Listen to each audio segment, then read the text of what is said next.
I was born in Vietnam after the Vietnam War, and my family and I fled a communist government and were rescued by the US Navy and were given sanctuary in America. My patriotism is rooted in my gratitude for America's grace and generosity. I love this country.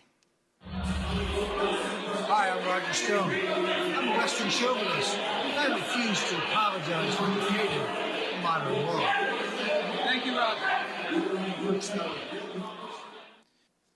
As early as that November 23rd meeting, we understand that there was discussion about the president possibly conceding the election. And specifically, we understand that Mark Meadows assured both you and Attorney General Barr that the president would eventually agree to a graceful exit. Do you remember Mr. Meadows making any such representation? Are you saying as part of that meeting or separately? Again, without getting into that meeting, I would say that is a statement and a sentiment that I heard from Mark Meadows. I see. I saw absolutely zero basis for the allegations, but they were made in such a sensational way that they obviously were influencing a lot of people, members of the public, that there was this systemic corruption in the system and that their votes didn't count and that these machines controlled by somebody else were actually determining it, which was complete nonsense. And it was being laid out there. And I told them that it was crazy stuff and they were wasting their time on that.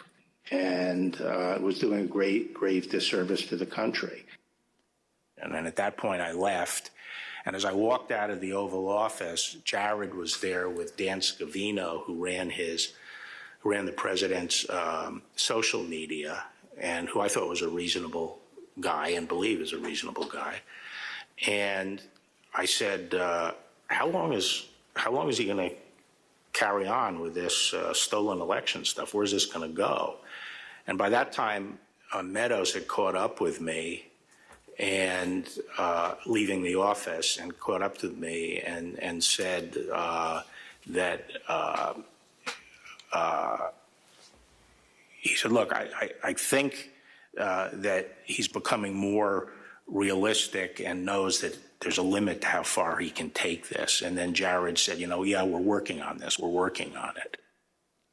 He had expressed to me that he was concerned that it could spiral out of control and potentially be dangerous, either for our democracy or the way that things were going for the 6th. Attorney General Barr made a public announcement on December 1st, less than a month after the election, that he had seen no suspended fraud sufficient. But fair to say that by December 1st, you had reached the same conclusion? It's fair to say that I agree with Attorney General Barr's conclusion on December 1st. Yes, I did, and I supported that conclusion.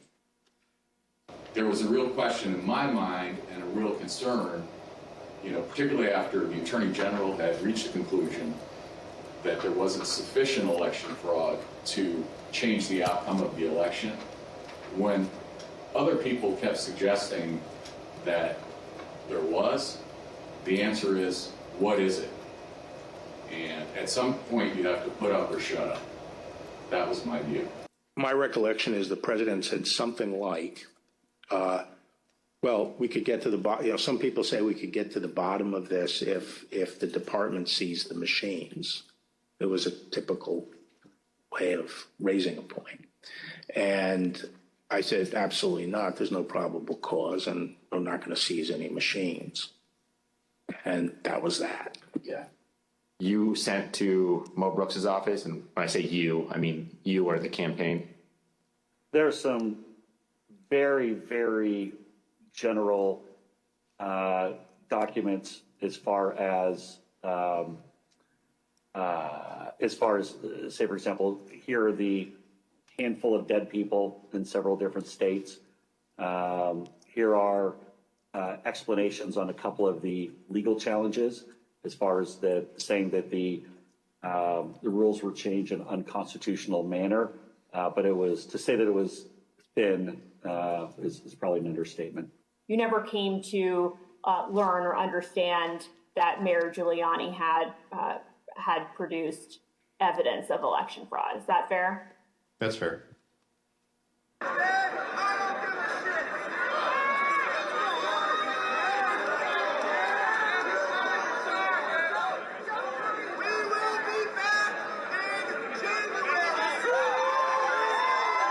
This photo from December 12th shows Flynn and Patrick Byrne, another Trump ally who was present at that December 18th meeting, guarded by indicted oath keeper Roberto Minuta.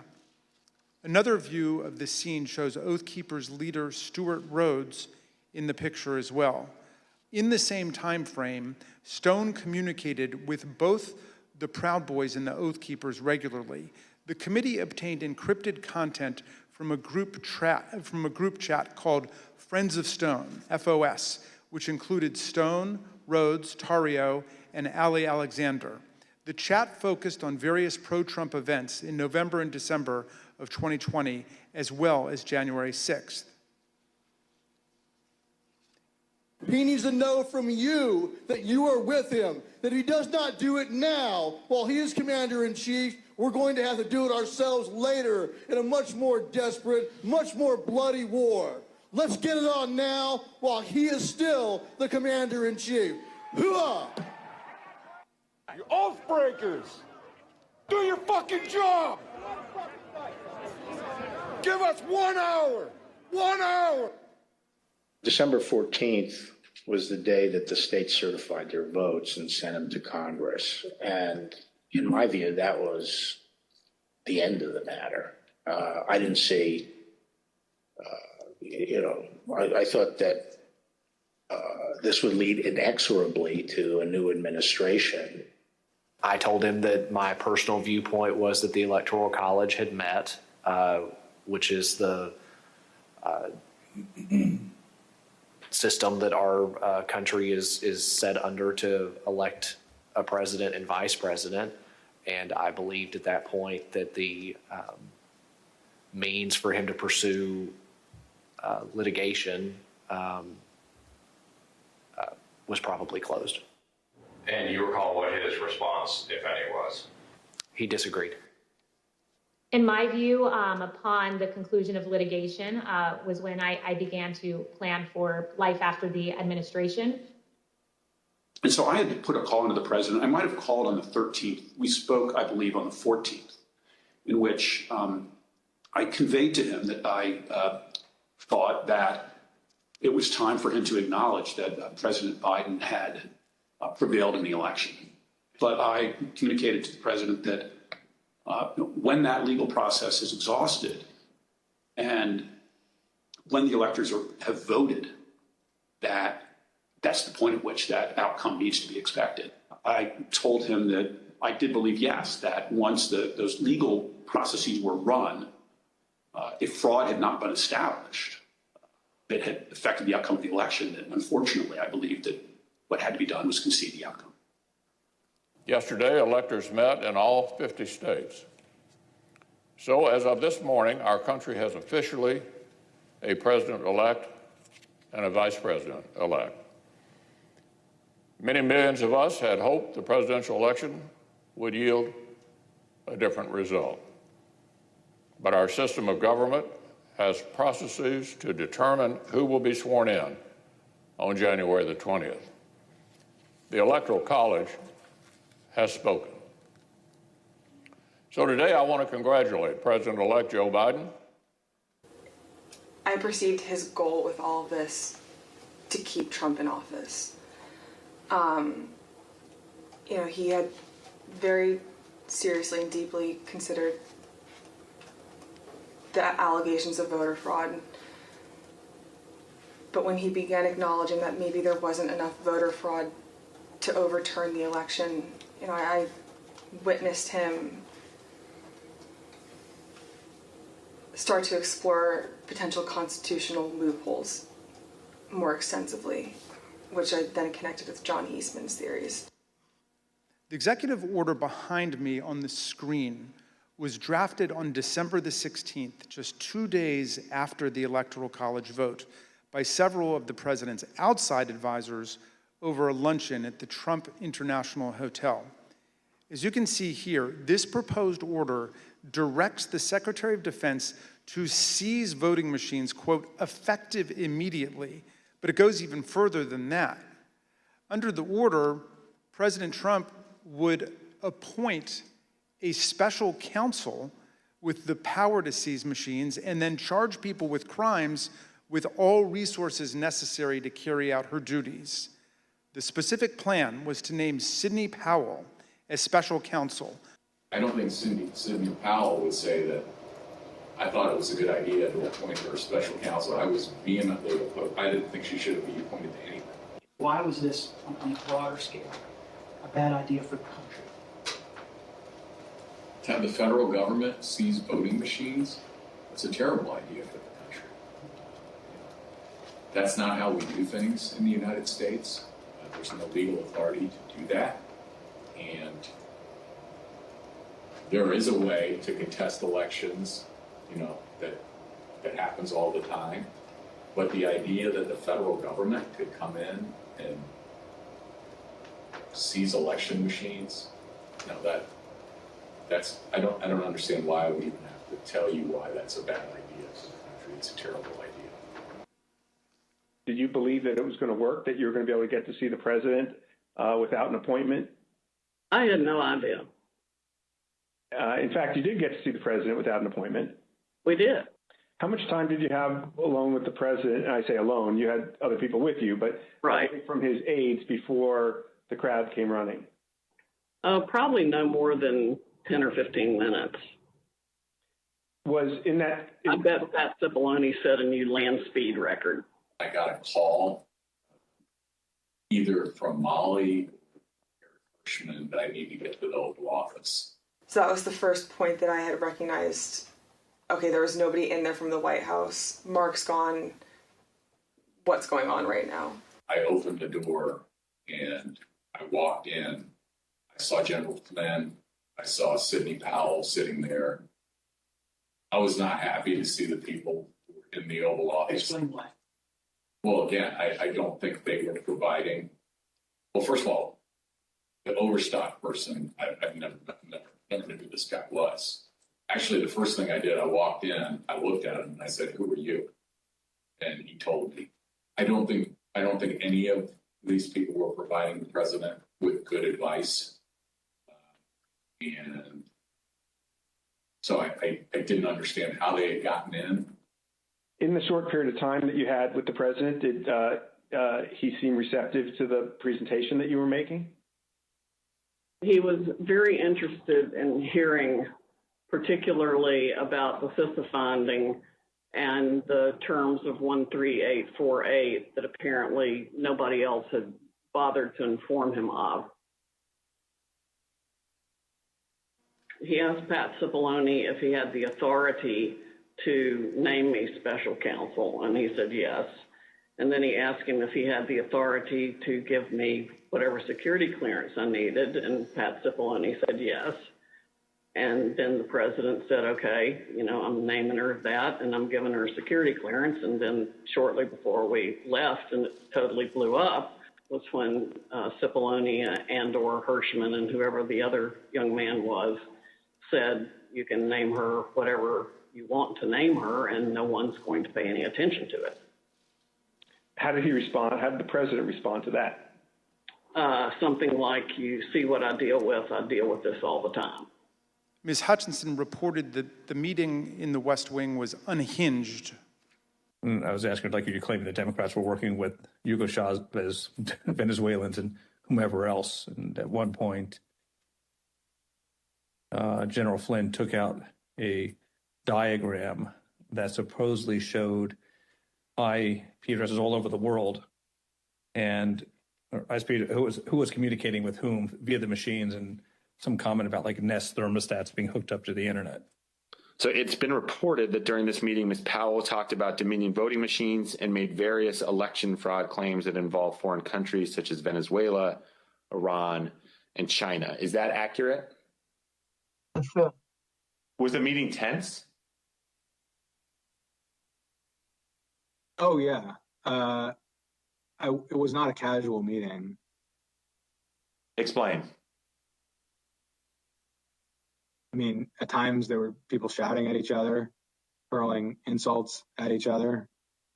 It wasn't just sort of people sitting around on a couch like chit-chatting. Do you recall whether he raised to Ms. Powell the fact that she and the campaign had lost all of the 60 cases that they had brought in litigation? Yes, he raised that. And what was the response? I don't remember what she said. I don't think it was a good response.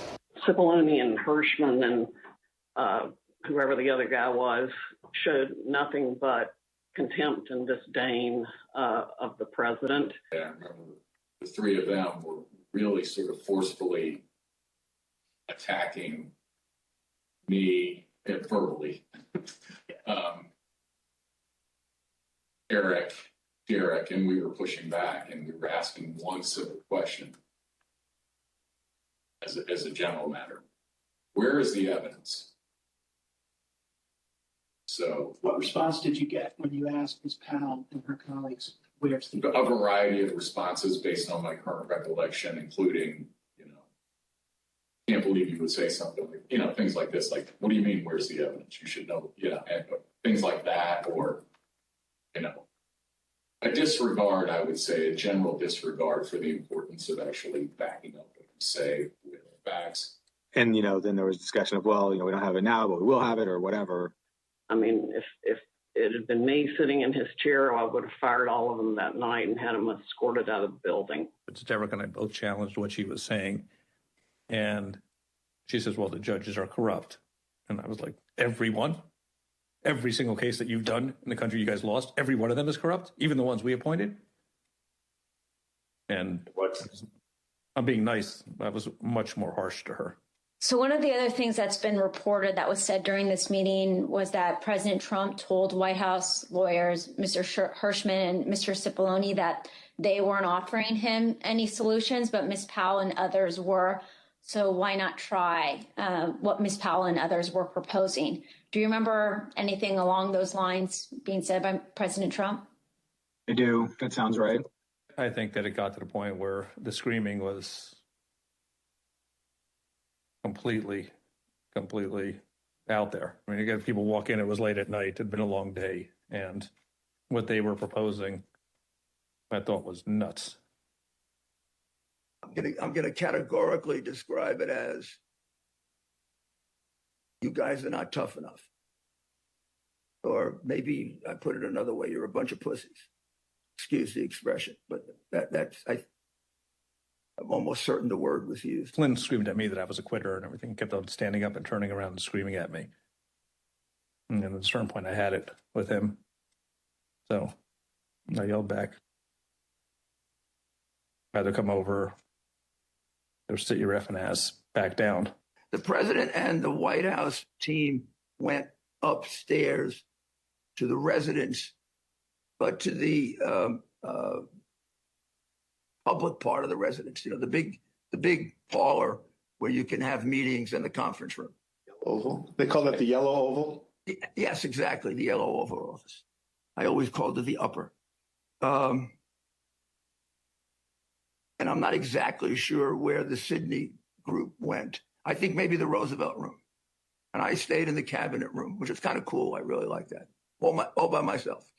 At the end of the day, we landed where we started the meeting, at least from a structural standpoint, which was Sidney Powell was fighting, Mike Flynn was fighting. They were looking for avenues that would result in President Trump remaining President Trump for a second term. During the early morning of December 19, Cassidy Hutchinson captured the moment of Mark Meadows escorting Rudy Giuliani off the White House grounds to, quote, make sure he didn't wander back into the mansion. I don't know what her understanding of whether she had been appointed, what she had been appointed to. Okay. In my view, she hadn't been appointed to anything and ultimately wasn't appointed to anything because there had to be other steps taken. So that was my view when I left the meeting, but she may have a different view and others may have a different view and the president may have a different view. Ms. Powell, the person who President Trump tried to make special counsel, was ultimately sanctioned by a federal court and sued by Dominion Voting Systems for defamation. In her own defense to that lawsuit, Sidney Powell argued that, quote, no reasonable person would conclude that the statements were truly statements of fact. His explosive invitation. Trump repeated his big lie and claimed it was, quote, statistically impossible to have lost the 2020 election before calling for a big protest in D.C. on January 6th. Be there, will be wild. Women for America First, a pro-Trump organizing group, had previously applied for a rally permit for January 22nd and 23rd in Washington, D.C., several days after Joe Biden was to be inaugurated. But in the hours after the tweet, they moved their permit to January 6th, 2 weeks before. This rescheduling created the rally where Trump would eventually speak. He basically put out, come to stop the steal rally, and I felt like I needed to be down here. December 19th at 10:22 a.m., just hours after President Trump's tweet, Kelly Meggs, the head of the Florida Oath Keepers, declared an alliance among the Oath Keepers, the Proud Boys, and the Florida Three Percenters, another militia group. He wrote, "We have decided to work together and shut this shit down." Later that afternoon, Mr. Meggs called Proud Boys leader Enrique Tarrio, and they spoke for several minutes. It's Saturday, December 19th. The year is 2020. And one of the most historic events in American history has just taken place. President Trump, in the early morning hours today, tweeted that he wants the American people to march on Washington, D.C. on January 6, 2021. And now Donald Trump is calling on his supporters to descend on Washington, D.C., January 6th. Quote, calling all patriots, be in Washington, D.C., January the 6th. This wasn't organized by any group. DJT has invited us, and it's going to be wild. He is now calling on we, the people, to take action and to show our numbers. Why did you first decide to go to D.C. for January 6th? When the President of the United States announced that he was going to have a rally, then I bought a ticket and went. This could be Trump's last stand. And it's a time when he has specifically called on his supporters to arrive in D.C. That's something that may actually be the big push Trump supporters need to say, this is it. It's now or never. The time for games is over. The time for action is now. Where were you when history called? Where were you when you and your children's destiny and future was on the line? On that day, Trump says, show up for a protest. It's gonna be wild. And based on what we've already seen from the previous events, I think Trump is absolutely correct. People have been talking about going to D.C. since the election was over. And do you recall whether or not the conversation around those dates centered on the 6th after the president's tweet? Oh, sure. Yeah. I mean, after it was announced that, he was going to be there on the 6th to talk, yes. Then anything else was kind of shut out, and it was just going to be on the 6th. Okay. And that was pretty clearly reflected in the content on the site? Yeah, sure. Cops don't have standing if they're laying on the ground in a pool of their own blood. Bring handcuffs and wait near the tunnels, wrote one user. A commenter replied, suggesting zip ties instead. One post encouraged others to come with body armor, knuckles, shields, bats, pepper spray, whatever it takes. All of those were used on the 6th. The post concluded, join your local Proud Boys chapter as well. The Donald.win featured discussions of the tunnels beneath the Capitol complex, suggestions for targeting members of Congress, and encouragement to attend this once-in-a-lifetime event. Then when they were clearly across, not just across one platform, but across multiple platforms of these groups coordinating, not just like chatting, hey, how's it going, what's the weather like where you're at, but like, what are you bringing, what are you wearing, where do we meet up? Do you have plans for the Capitol? That's operational. That's like pre-operational intelligence, right? And that is something that's clearly alarming. It felt as if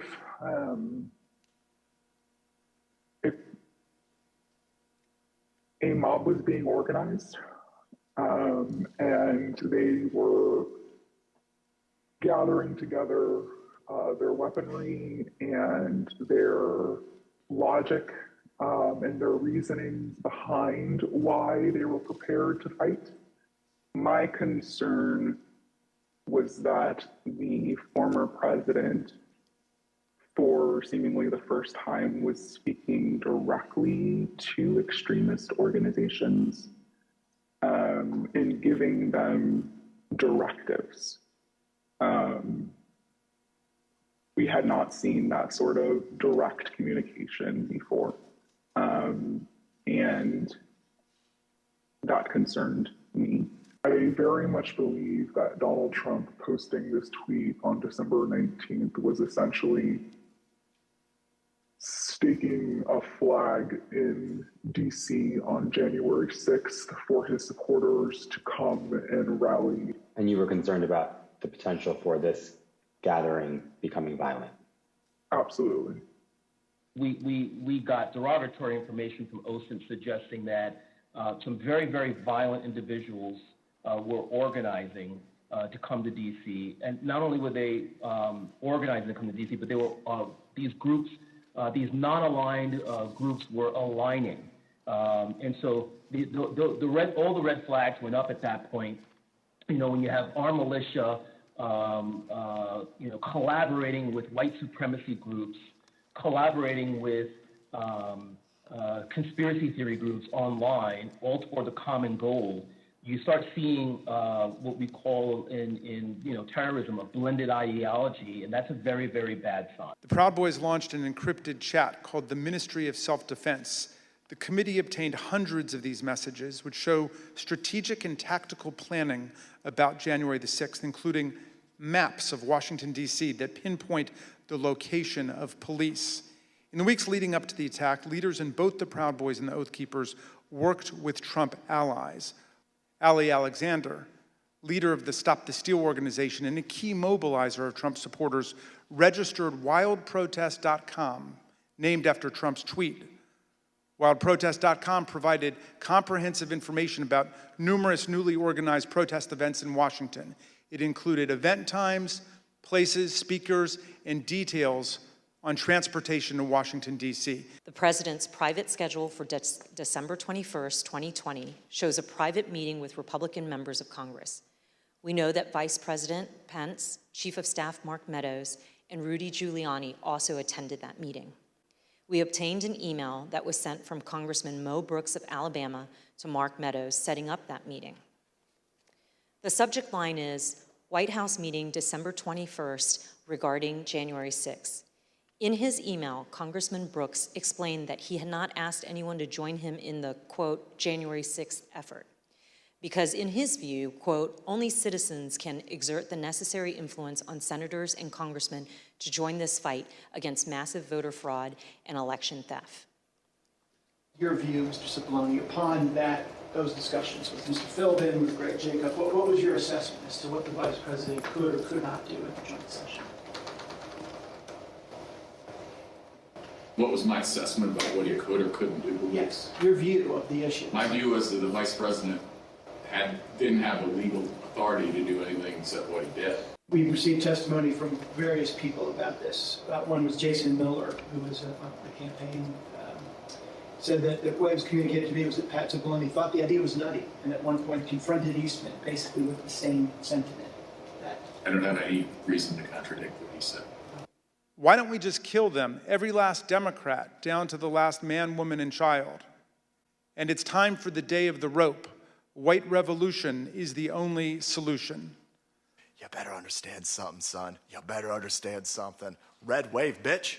Red wave. This is going to be a red wedding going down January 6th. Motherfucker, you better look outside. You better look out January 6th. Kick that fucking door open. Look down the street. There's going to be 1 million plus geeked up armed Americans.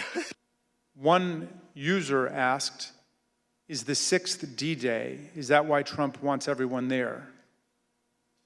Another asserted, Trump just told us all to come armed. Fucking A, this is happening. A third took it even further. It will be wild means we need volunteers for the firing squad. You mentioned that Mr. Stone wanted to start the Stop the Steal series of rallies. Who did you consider the leader of these rallies? It sounds like, from what you just said, it was Mr. Stone, Mr. Jones, and Mr. Ali Alexander. Is that correct? Those are the ones that became like the center point for everything. Ms. Pearson exchanged text messages with another key rally organizer about why people like Mr. Alexander and Mr. Jones were being suggested as speakers at the president's rally on January 6th. Ms. Pearson's explanation was POTUS, and she remarked that the president likes the crazies. We're going to only be saved by millions of Americans moving to Washington, occupying the entire area, if necessary, storming right into the Capitol. You know, we know the rules of engagement. If you have enough people, you can push down any kind of a fence or a wall. Good afternoon. Would you mind giving me a call regarding this January 6th event? Things have gotten crazy, and I desperately need some direction, please. So what specifically did you tell him, though, about other events? Just that there were a bunch of entities coming in. Some were very suspect, but they're going to be on other stages, some on other days. A very, very brief overview of what was actually happening and why I raised the red flags. And when you told him that people were very suspect, what did you tell him what you meant by that? Or what did you convey to him about what your the problems with these folks? I think I even texted him some of my concerns, but I did briefly go over some of the concerns that I had raised to everybody with Alex Jones or Ali Alexander and some of the rhetoric that they were doing. I probably mentioned to him that they had already caused trouble at other capitals or at the previous event, the previous march that they did for protesting, and I just had a concern about it. After her January 2nd call with Mr. Meadows, Katrina Pearson sent an email to fellow rally organizers. She wrote, POTUS expectations are to have something intimate at the Ellipse and call on everyone to march to the Capitol. Ms. Pearson received a phone call from Mr. Meadows 8 minutes later. The draft tweet reads, I will be making a big speech at 10 a.m. on January 6th at the Ellipse, south of the White House. Please arrive early. Massive crowds expected. March to the Capitol after. Stop the steal. Encrypted chats obtained by the Select Committee showed that Kelly Meggs, the indicted leader of the Florida Oath Keepers, spoke directly with Roger Stone about security on January 5th and 6th. You didn't go to the meeting in the Oval Office where Eastman met with the president and with the vice president. Do you remember why you didn't personally attend? I did walk to that meeting, and I did go into the Oval Office with the idea of attending that meeting, and then I ultimately did not attend that meeting. Why not? The reasons for that are privilege. Okay. Were you asked to not attend the meeting, or did you make a personal decision not to attend the meeting? Again, without getting into privilege. I thought that the vice president did not have the authority to do what was being suggested under a proper reading of the law. I conveyed that. Okay. I think I actually told somebody that, in the vice president's, just blame me. I'm not a politician, I don't, I just said, I'm a lawyer. This is my legal opinion. This is a January 4th text message from a rally organizer to Mike Lindell, the MyPillow CEO. The organizer says, this stays between us. We're having a second stage at the Supreme Court again after the Ellipse. POTUS is going to have us march there / the Capitol. It cannot get out about the second stage because people will try and set up another and sabotage it. It can also not get out about the march because I will be in trouble with the National Park Service and all the agencies. But POTUS is going to just call for it, quote, unexpectedly. Mr. Alexander said, tomorrow, Ellipse, then U.S. Capitol. Trump is supposed to order us to the Capitol at the end of his speech, but we will see. I'm ready to die for my beliefs. Are you ready to die, police? As you can see, the president continued to boost the event, tweeting about it more than a dozen times in the lead up to January the 6th. That the president spoke to Steve Bannon, his close advisor, at least twice on January 5th. All hell is going to break loose tomorrow. It's all converging, and now we're on, as they say, the point of attack, right? The point of attack tomorrow. I'll tell you this. It's not going to happen like you think it's going to happen, okay? It's going to be quite extraordinarily different. And all I can say is strap in. From those same phone logs, we know that the president and Mr. Bannon spoke again on the phone that evening, this time for 6 minutes. That same day, on the eve of January 6, supporters of President Trump gathered in Washington, D.C. at another rally. This rally was held at Freedom Plaza, which is located near the White House, and featured some of the speakers who Katrina Pearson and others deemed too extreme to share the stage with the president the next morning. And as this rally was underway, the president asked members of his staff to come to the Oval Office. I was in the office, in the Oval Office, and he had asked me to open the door so that he could hear. I guess there was a concert or a rap or something going on. Did he say anything other than just open the door? He made a comment. I don't remember specifically what he said, but there's a lot of energy. When we walked in, the staff was kind of standing up and assembled along the wall, and the president was at the desk, and Dan Scavino was on the couch, and the president was dictating a tweet that he wanted Scavino to send out. Then the president started talking about the rally the next day. He had the door of the Oval open to the Rose Garden because you could hear the crowd already assembled outside on the ellipse, and they were playing music, and it was so loud that you could feel it shaking in the Oval. He was in a very good mood, and I say that because he had not been in a good mood for weeks leading up to that, and then it seemed like he was in a fantastic mood that evening. He asked if members of Congress would be with him tomorrow. And what do you understand by meaning voting in his favor as opposed to physically with him or anything like that? Yeah, and I took that to mean not voting to certify the election. Then he did look to the staff and ask for ideas of how, if I recall, he said that we could make the rhinos do the right thing, is the way he phrased it. And no one spoke up initially because I think everyone was trying to process what that he meant by that. The president was making notes then, talking then about we should go up to the Capitol. What's the best route to go to the Capitol? I said he should focus on policy accomplishments. I didn't mention it. What was his response? He acknowledged that and said we've had a lot, something along those lines, and then he fairly quickly moved to how fired up the crowd was going to be. And what did he say about it? Just that they were fired up, they were angry, they feel like the election has been stolen, that the election was rigged. Did he give you any indication of how he knew that the crowd was fired up or angry? He continued to reference being able to hear them outside.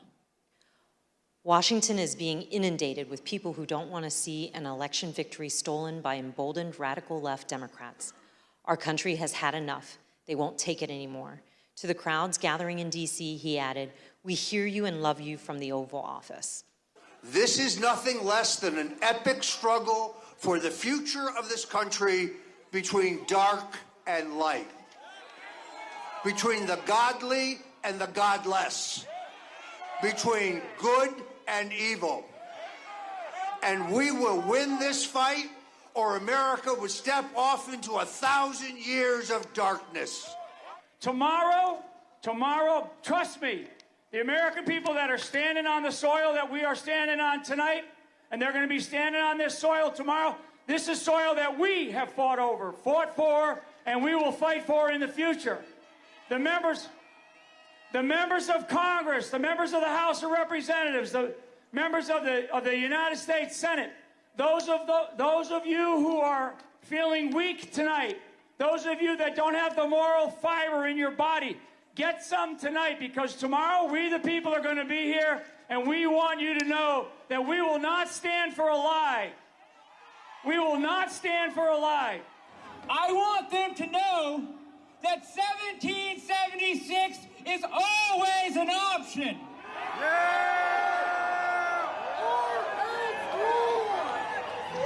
These degenerates in the deep state are going to give us what we want, or we are going to shut this country down. It's 1776! 1776! 1776! 1776! When people are shooting each other tomorrow, I will try and rest in the knowledge that we tried. I also asked leadership to come up with a safety plan for members. I'm actually very concerned about this because we have who knows how many hundreds of thousands of people coming here. We have Antifa. We also have, quite honestly, Trump supporters who actually believe that we are going to overturn the election. And when that doesn't happen, most likely will not happen, they are going to go nuts. The president spoke to his chief speechwriter, Stephen Miller, for over 25 minutes that morning. Following his call with Mr. Miller, President Trump inserted for the first time a line in his speech that said, quote, "And we will see whether Mike Pence enters history as a truly great and courageous leader. All he has to do is refer the illegally submitted electoral votes back to the states that were given false and fraudulent information where they want to recertify." No prior version of this speech had referenced Vice President Pence or his role during the joint session on January 6th. Did you ever speak to anybody in the White House at the time about this disagreement between the president and the vice president, other than the president, based on the objection from your counsel?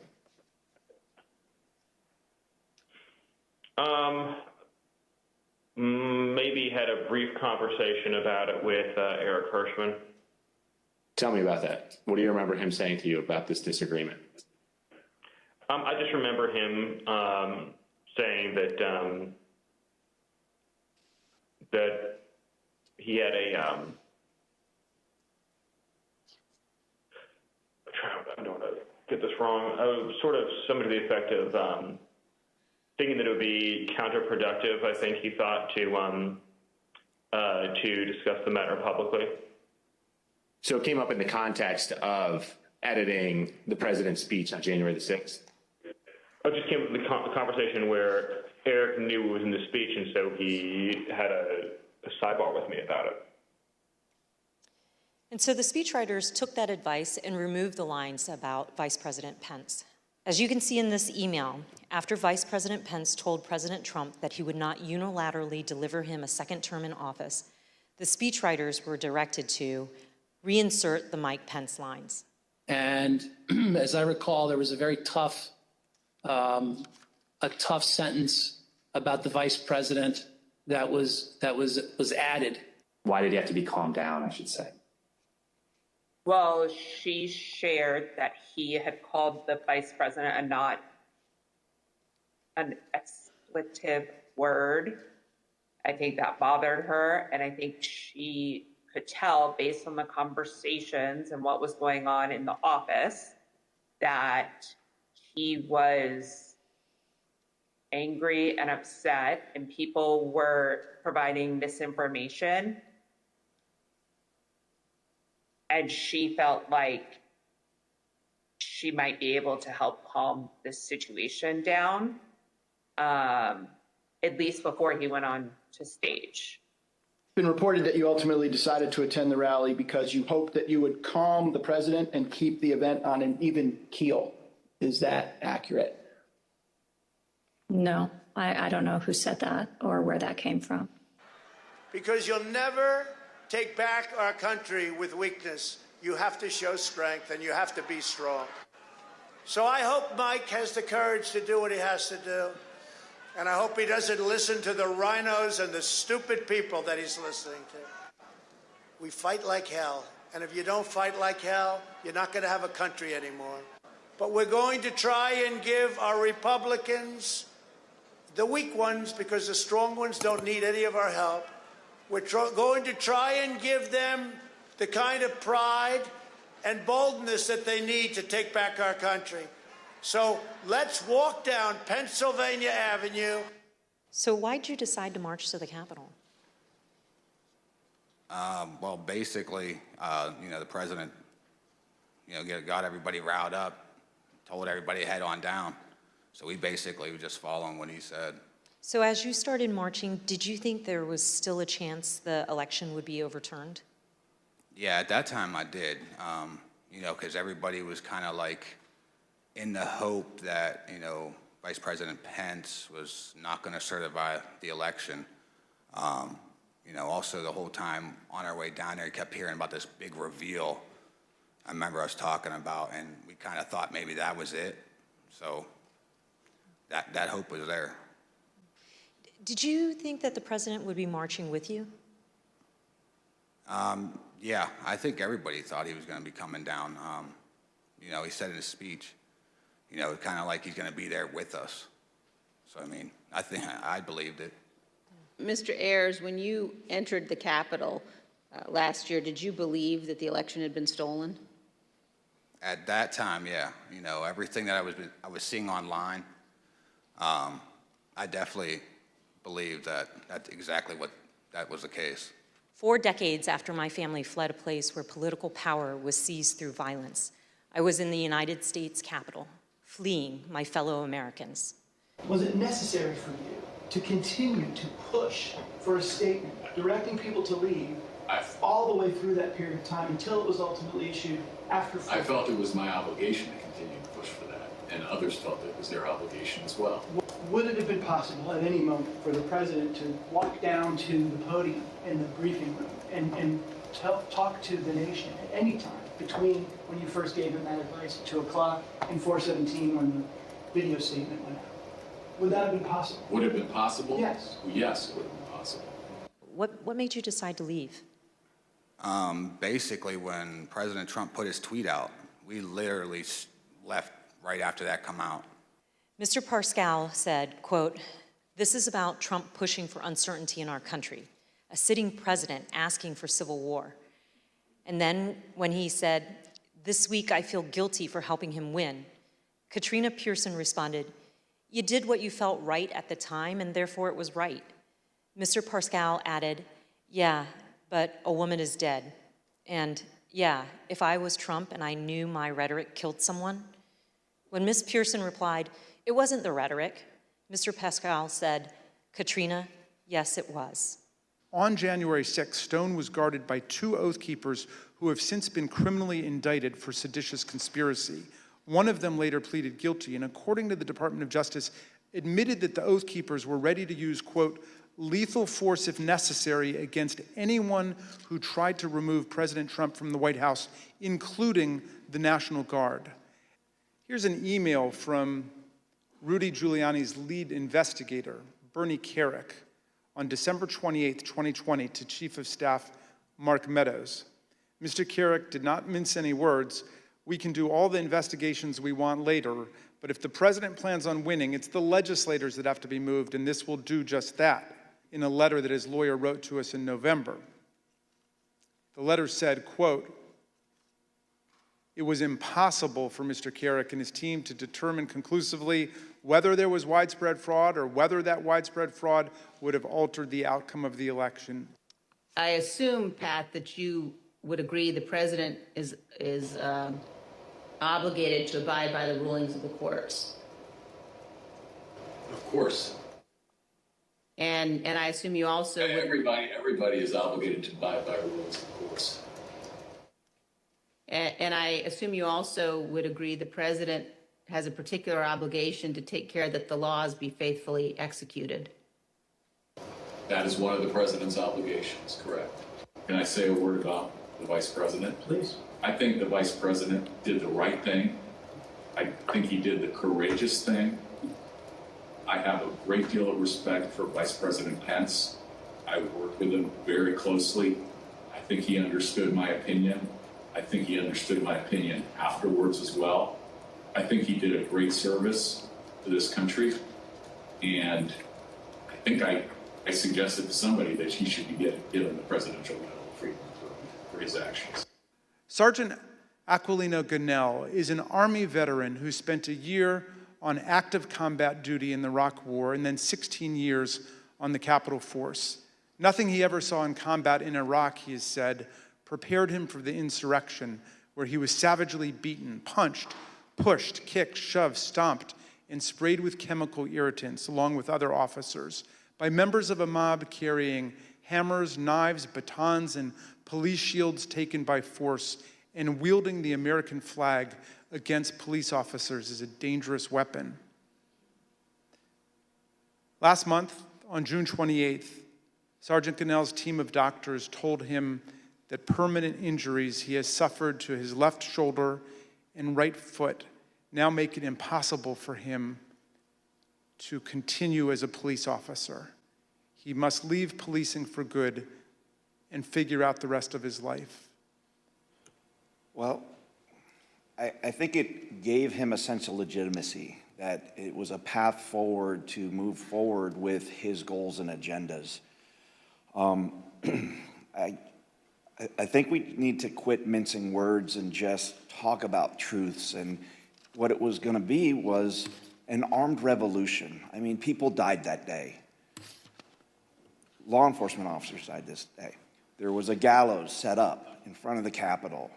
This could have been the spark that started a new civil war, and no one would have won there. That would have been good for no one. President Trump is still promoting the big lie about the election. How does that make you feel?